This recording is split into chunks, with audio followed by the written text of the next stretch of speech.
Hi viewers, మనం గత tutorial లోపల స్కాన్ఎఫ్ గురించి మనం నేర్చుకున్నాం. ఈరోజు మనం నేర్చుకోబోయేటటువంటి లెసన్ ఏంటంటే ఇఫ్ ఆర్ ఎల్స్. ఓకే, ముందుగా టర్బో C++ అనేటటువంటి సాఫ్ట్వేర్ను మనం ఓపెన్ చేద్దాం. ఓకే,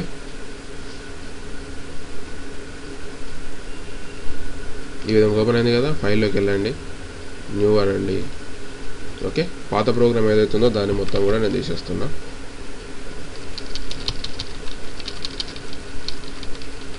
ఓకే, పాత ప్రోగ్రామ్ తీసేసాను. ఓకే ఫ్రెండ్స్, దీన్ని F5 మనం కీబోర్డ్లో F5 బటన్ ప్రెస్ చేయడం ద్వారా మనం ఫుల్ స్క్రీన్ పొందుతాం. ఓకే, ఈ విధంగా వచ్చేసింది కదా. ఇప్పుడు మనం నేర్చుకోబోయేది ఏంటంటే గతంలో స్కాన్ఎఫ్ గురించి నేర్చుకున్నాం. ఇప్పుడు మనం నేర్చుకోబోయేది ఏంటంటే ఇఫ్ లేదా ఎల్స్. ఓకే, అంటే మామూలుగా మనం చిన్న తరగతి లోపల, అంటే 1వ తరగతి కానీ 2వ తరగతి లోపల హార్డ్ నెంబర్స్ అంటే ఏంటిది, ఈవెన్ నెంబర్స్ అంటే ఏంటిదో మనం నేర్చుకున్నాం. ఓకే, హార్డ్ నెంబర్ అంటే ఏంటిది, ఈవెన్ నెంబర్స్ అంటే ఏంటో నేర్చుకున్నాం. మరి ఇంతకు హార్డ్ నెంబర్ అంటే ఏంది? హార్డ్ నెంబర్ అని అంటే మనం ఏదైనా సరే 2తోని మనం భాగాహారం చేసినప్పుడు మనకేమవుతుంది, కింద శేషం అనేటటువంటిది, మన ఇంగ్లీష్లో అయితేనేమో రిమైండర్ అంటారు. రిమైండర్ అనేటటువంటి 0 వచ్చింది అనుకోండి, 0 వచ్చింది అనుకో, దాన్ని ఏమంటారు, హార్డ్ నెంబర్స్ అని అంటారు. ఉదాహరణకు 2ను 2తోని భాగాహారం చేస్తే ఎంత వస్తుంది, 2 × 2 కింద శేషం 0 వస్తుంది. అదే 5ని చేస్తే కింద ఏమొస్తుంది, మనకు 1 వస్తుంది. అంటే ఇక్కడ మనకు రిమైండర్ అనేది బేస్ చేసుకొని మనం ఈవెన్ నెంబర్స్, హార్డ్ నెంబర్స్ అనేటటువంటి చూస్తాం, అంతే కదా. ఇప్పుడు నెక్స్ట్ ఏం చేస్తున్నాను అంటే, ఇప్పుడు మనం దాని ప్రోగ్రామ్ రూపంలో రాస్తున్నాం. ఉదాహరణకు నేను ఇంట్ ఎక్స్ అనేటటువంటిది తీసుకున్నాను. ఓకే, ఇంట్ ఎక్స్ అనేది తీసుకొని ఏం చేస్తున్నానంటే CLR మనం క్లియర్ స్క్రీన్ అని రాస్తున్నాం. క్లియర్ స్క్రీన్ ఎందుకు రాస్తామని చెప్పాను, గతంలో ఇచ్చినటువంటి ఆన్సర్ని అది క్లియర్ చేసి ప్రజెంట్ ఉన్న ఆన్సర్ మాత్రం ఇవ్వడానికి ఉపయోగపడుతుంది. ఇప్పుడు నెక్స్ట్ ఏం చేస్తున్నాం, ప్రింట్ ఎఫ్ బ్రాకెట్లలో మనం ఏమని రాద్దామంటే ఇన్వర్టెడ్ కామర్స్లో, ఓకే, ఇన్వర్టెడ్ కామర్స్లో రాద్దాం. ఏమని రాస్తున్నా, enter any number, inverted commas close. Statement కూడా ఇక్కడ క్లోజ్ చేశాం. ఇది ఏమని అంటారంటే, ఇప్పుడు ఇంకొకటి మీరు గుర్తుంచుకోవాలి, మనం గత క్లాస్ లోపల ఇంట్ అని ఇచ్చిన తర్వాత ఎక్స్కు ఒక నెంబర్ అనేటట్టు మనం అసైన్ చేయకపోతే మనం ఏమని రాసాం, స్కాన్ఎఫ్ అని రాసాం, అంతే కదా. స్కాన్ఎఫ్ అని రాయండి ఇక్కడ, scanf bracket open close.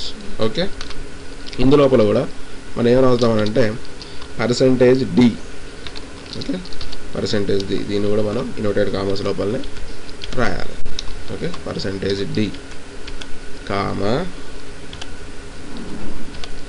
%d comma amperes and, దీన్ని యాండ్ అనద్దని చెప్పాను కదా, దీన్ని ఏమన్నా యాంపర్స్ అండ్ ఎక్స్. ఓకే, ఇక్కడికి స్టేట్మెంట్ అనేటటువంటిది క్లోజ్ అయిపోయింది.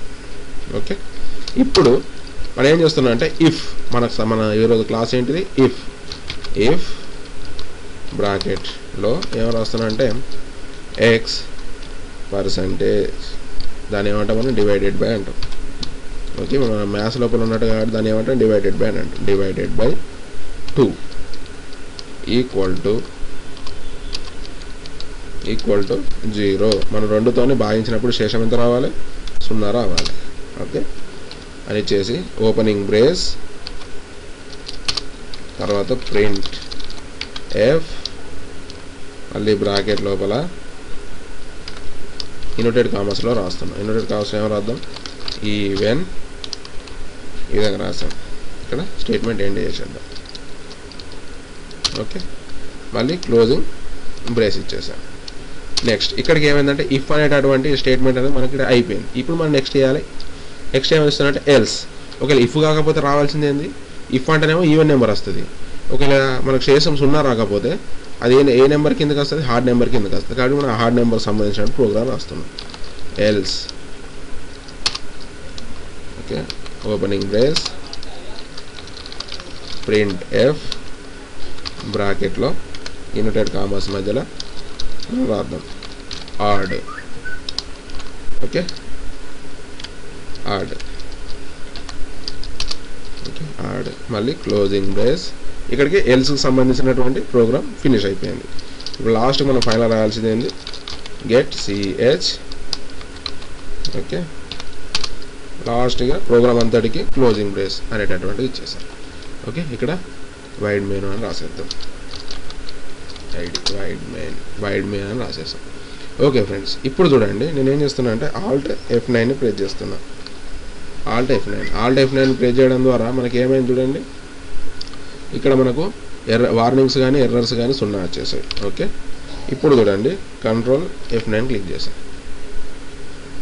కంట్రోల్ F9 క్లిక్ చేసిన తర్వాత మనకి ఇక్కడ ఏమన్నది ఎంటర్ ఎనీ నెంబర్ అన్నది. Okay, enter any number. ఇప్పుడు నేను ఏం చేస్తున్నానంటే 4 ఇస్తున్నా, 4 ఇచ్చి ఎంటర్ కొడుతున్నా. చూసారా, 4 అనేది ఈవెన్ నెంబర్. అంటే 4 అనేది మనం 2తోని భాగించినప్పుడు 2 1 2 2 2 4 అంటే 2 మనకు శేషం ఎంత వస్తుంది, 0 వస్తుంది. 0 వచ్చింది కాబట్టి అది ఏంటది ఈవెన్ నెంబర్.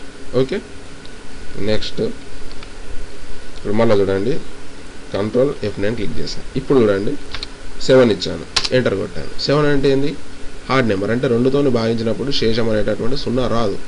ఆ రిమైండర్ అనేటటువంటిది మనకు 0 అనేటటువంటిది రాదు.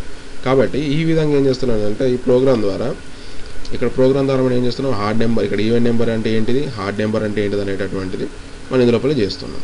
ఓకే, అంటే ఇక్కడ కండిషన్ అనేటువంటి ఎట్లుందనంటే ఇఫ్ ఒకవేళ 2తోని భాగించినప్పుడు ఇక్కడ శేషం అనేటటువంటిది రిమైండర్ అనేటటువంటిది 0 వస్తే అది ఈవెన్ నెంబర్గా కన్సిడర్ చేయబడుతుంది.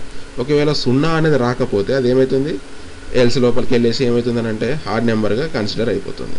ఓకే, ఈ విధంగా మనం ప్రోగ్రామ్ లోపల హార్డ్ నెంబర్ అంటే ఏంటిది, ఈవెన్ నెంబర్ అనేటటువంటిది ఏంటిది అనేది కూడా మనం చేయొచ్చు. అంతేకాకుండా ఇందులోపల మనం ఇంకోటి కూడా చేయొచ్చు. ఇక్కడ ఎక్స్ ఉంది కదా, ఎక్స్ అనేది తీసేసి ఇయర్ అని రాద్దాం, ఇయర్. ఓకే, ఇక్కడ కూడా ఏం రాద్దాం, ఇయర్, YER, ఇయర్. ఇక్కడ కూడా ఏం రాద్దాం, ఇవన్నీ మార్చుకోవాలి. అసలు ఒక్కడ మార్చాలంటే అంతలో మార్చాలి, ఇయర్. ఓకే, ఇక్కడ మనం ఏం చేస్తామంటే ఇయర్స్ లోపల లీఫ్ ఇయర్స్ అనేటువంటి ఎట్లా గుర్తిస్తాం, 4తోని భాగించాలి. ఎందుకంటే లీఫ్ ఇయర్స్ అనేది మనకు 4 ఏళ్ళకి ఒకసారి వస్తుంది కాబట్టి 4తోని భాగించాలి. ఇక్కడ ఏం రాస్తానంటే లీఫ్ ఇయర్ అని రాస్తాం. ఏమని రాస్తాం, leap year, LEAPIER, leap year. Okay, ఒకవేళ 4తోని భాగించినప్పుడు శేషం అనేది 0 రాకపోతే అది ఏంటిది అన్నట్టు, నాన్ లీఫ్ ఇయర్ అన్నట్టు, నాన్ లీఫ్ ఇయర్. ఓకే, ఈ విధంగా రాసాం. ఓకే, ఈ విధంగా రాసాం కదా. ఇప్పుడు చూడండి Alt F9, no mistakes, control F9. ఇప్పుడు చూడండి నేను ఉదాహరణకి 1999 అని రాసి ఎంటర్ కొట్టాను. అదేంటిది 1999 అనేది నాన్ లీఫ్ ఇయర్. ఓకే, ఇప్పుడు చూడండి మళ్ళీ కంట్రోల్ F9, ఉదాహరణకి 2015 ఈ ప్రజెంట్ ఇయర్. ఇప్పుడు ఎంటర్ కొడుతున్నా, ఇది కూడా నాన్ లీఫ్ ఇయర్. అంటే మన ఇక్కడ కండిషన్ ఏంటంటే ఏదైనా ఒక సంవత్సరాన్ని 4తోటి భాగించినప్పుడు మనకు శేషం అనేటటువంటిది 0 రావాలి. 0 వస్తే ఏంటన్నట్టు లీఫ్ ఇయర్, అంతే కదా. మన ఇఫ్ ఒకవేళ 4తోని భాగించినప్పుడు 0 వస్తే అది లీఫ్ ఇయర్. ఎల్స్ కాకపోతే 4తోని భాగించినప్పుడు 0 రాకపోతే వచ్చేది ఏంటంటే non leap year. Okay friends, ఈ విధంగా మీరు ఇవన్నీ ప్రోగ్రామ్స్ కూడా ప్రాక్టీస్ చేయండి. ప్రాక్టీస్ చేస్తేనే వస్తాయి, లేకపోతే రావు. Okay friends, thank you. మీకు ఈ వీడియో కనుక నచ్చినట్టయితే సబ్స్క్రైబ్ బటన్ క్లిక్ చేయండి.